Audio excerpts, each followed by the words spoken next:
ఇంకెవడు తెలుగువాడు అని చెప్పినటువంటి నాటి పద్యాన్ని తీసుకొని స్ఫూర్తిగా మన తెలుగు జాతి యొక్క ప్రాభవ వైభవాలకి దీటుగా ఇవాళ ఆ రోజున శ్రీ ఎన్టీఆర్, తర్వాత శ్రీ చంద్రబాబు నాయుడు గారు వారి యొక్క నేతృత్వంలో 4వసారి ముఖ్యమంత్రి అవుతున్నటువంటి ఆ పెద్దల యొక్క సారథ్యంలో పనిచేయడానికి ఇంతమంది సైన్యం సిద్ధంగా ఉంది. మనమంతా వారికి సహకరిస్తాం, వారు అందించేటువంటి ఫలాలని అందుకోబోతున్నాం అనేటువంటి మాటను కూడా మీతో గుర్తు చేస్తూ ఉన్నాం.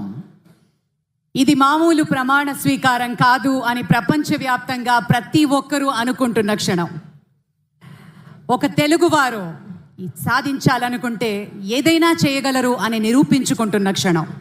అతిరథ మహారథులు, వరల్డ్ కాన్సులేట్ జనరల్స్తో పాటు ప్రముఖ నటులు భారతదేశం ఇంకెవడు తెలుగువాడు అని చెప్పినటువంటి నాటి పద్యాన్ని తీసుకొని స్ఫూర్తిగా మన తెలుగు జాతి యొక్క ప్రాభవ వైభవాలకి దీటుగా ఇవాళ ఆ రోజున శ్రీ ఎన్టీఆర్, తర్వాత శ్రీ చంద్రబాబు నాయుడు గారు వారి యొక్క నేతృత్వంలో 4వసారి ముఖ్యమంత్రి అవుతున్నటువంటి ఆ పెద్దల యొక్క సారథ్యంలో పనిచేయడానికి ఇంతమంది సైన్యం సిద్ధంగా ఉంది.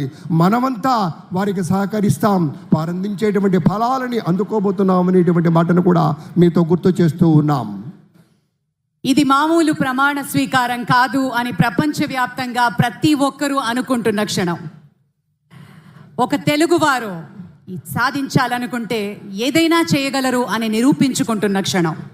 అతిరథ మహారథులు, వరల్డ్ కాన్సులేట్ జనరల్స్తో పాటు ప్రముఖ నటులు భారతదేశం